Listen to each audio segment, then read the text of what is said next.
Des partenaires techniques et financiers, je vois des financiers, je vois des présidents de chambre, je vois des curieux. Est-ce qu'il y a des réactions dans la salle?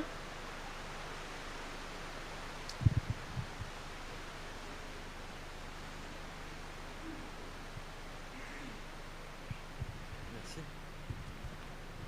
Bonjour. Marc Navelet, donc je suis... on entend, faut parler fort.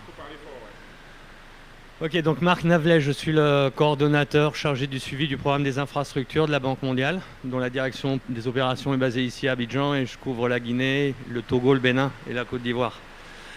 Moi, j'aurais juste une ou deux questions ou une ou deux clarifications par rapport à ce qu'on est en train de discuter et par rapport notamment à ce fonds qui doit assurer plutôt qu'un partage, je dirais une redistribution équitable des bénéfices générés par le secteur.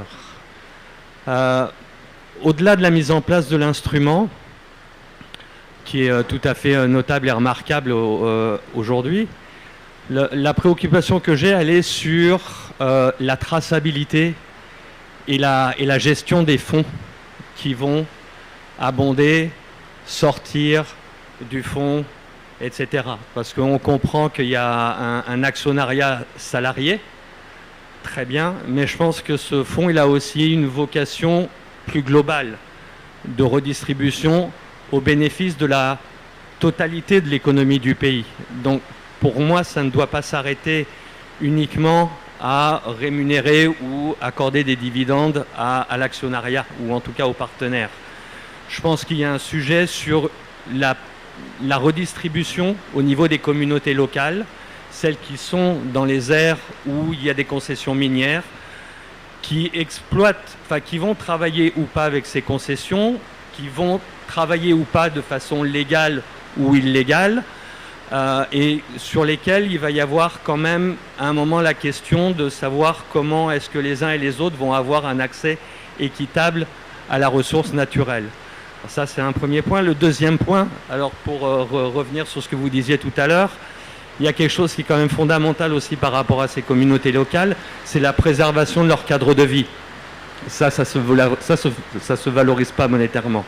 Mais ça fait partie des choses sur lesquelles il faut pouvoir travailler ou réfléchir, ou en tout cas là où il faut prévoir une redistribution pour maintenir le cadre de vie de ces populations, parce que si vous voulez une adhésion à votre projet, il va bien falloir une adhésion des populations locales aussi à ce niveau.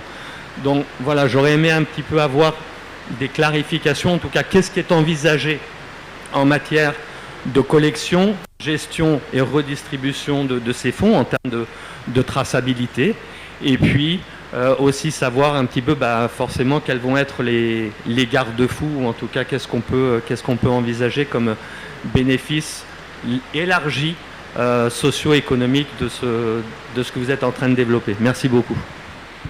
Merci infiniment.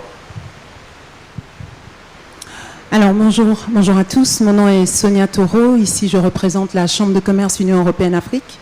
Et avant toute chose, j'aimerais vraiment saluer cette initiative parce que justement nous, au niveau de la Chambre de commerce et dans la défense des intérêts du secteur privé et particulièrement des PME, eh bien l'accès au financement est au cœur de nos préoccupations et de ce qu'on voit tous les jours. Alors juste une petite anecdote et qui justement pour moi me fait me dire que cette initiative est vraiment très intéressante, c'est que subtilement elle pourra peut-être aider à améliorer ou du moins à emmener dans la légalité des acteurs du secteur minier qui sont dans l'illégalité. Parce que justement nous on a eu au niveau de la Chambre de commerce une requête parce que la question d'accès aux fonds concerne aussi ceux qui sont dans l'illégalité. Et justement, on a eu une requête comme ça, donc de personnes qui étaient, je dirais, dans l'illégalité, dans l'exploration, qu'on a accompagné à justement passer de l'autre côté. Et donc, et ça va toucher ma question, in fine, c'est sur cette assistance technique. Parce que ici, on parle d'accès aux fonds, mais l'accès aux fonds, c'est aussi l'accès à des projets de bonne qualité. Et ça, c'est le travail que nous, on essaie de faire au niveau de la Chambre de commerce, dans cette assistance technique, afin de s'assurer de la bancabilité des projets qui seront présentés. Et j'en profite pour dire qu'on est tout à fait prêt à pouvoir collaborer avec ce fonds, justement sur ce point en particulier.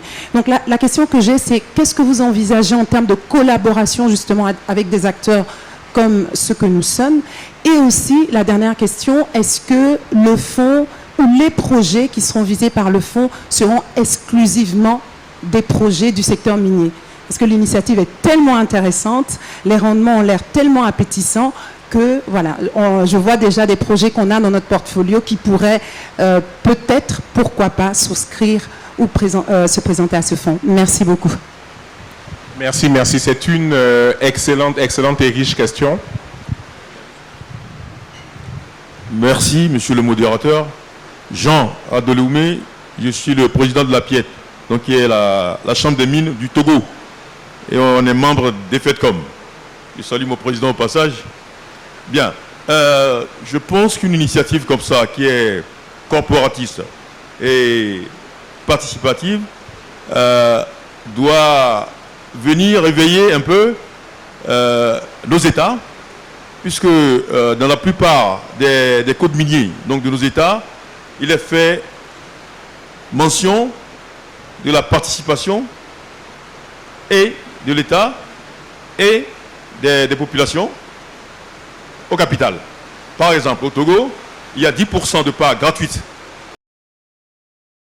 Possibilité d'avoir 20% de parts payantes, soit pour l'État ou d'autres acteurs. Or, on se rend compte que souvent en Afrique, bon, quand les parts sont gratuites, l'État se jette dessus.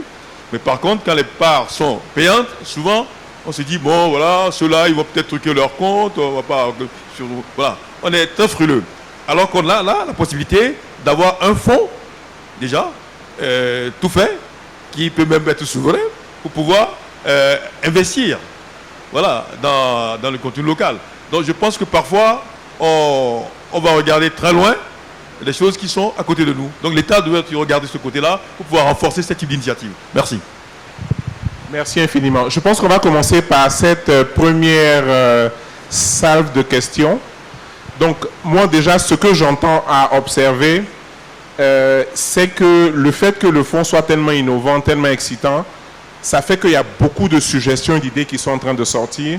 Je pense que stratégiquement, il va falloir vraiment écouter tout et après faire la part des choses, savoir par quoi on commence et comment est-ce qu'on s'assure que la vision qu'on avait au départ reste sur le cap.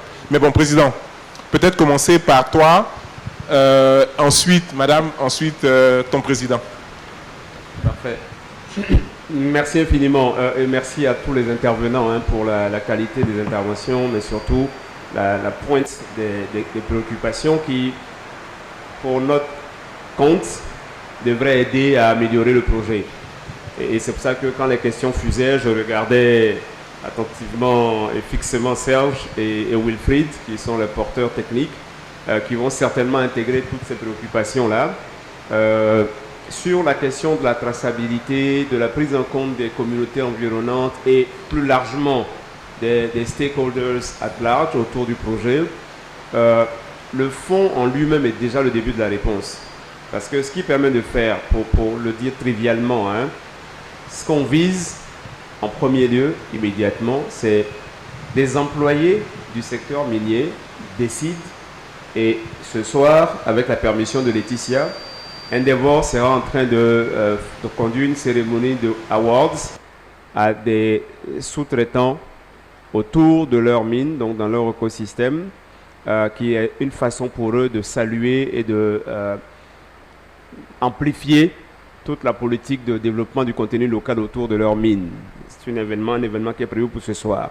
Mais c'est précisément de ça qu'il s'agit. Donc, le fonds a pour vocation d'irriguer dans les projets qui sont financés par lui tous les acteurs qui sont autour des compagnies minières, des projets miniers. Ça, c'est un premier élément. Donc, qui bénéficie directement aux employés ou aux ex-employés. Et ce soir, c'est un peu le cas des ex-employés qu'on verra. Il y a pas mal d'ex-employés des compagnies minières qui sortent aujourd'hui, qui ont la compétence, qui ont développé l'expertise et qui offrent du service en retour à leur ancien employeur. Donc, qui génèrent de la valeur. Le fonds a vocation à les soutenir. Ce faisant, ils développent à leur tour, ils prolongent la chaîne des bénéficiaires dans les communautés autour des mines. J'ai indiqué que le rôle du Advisory Board sera de générer des projets.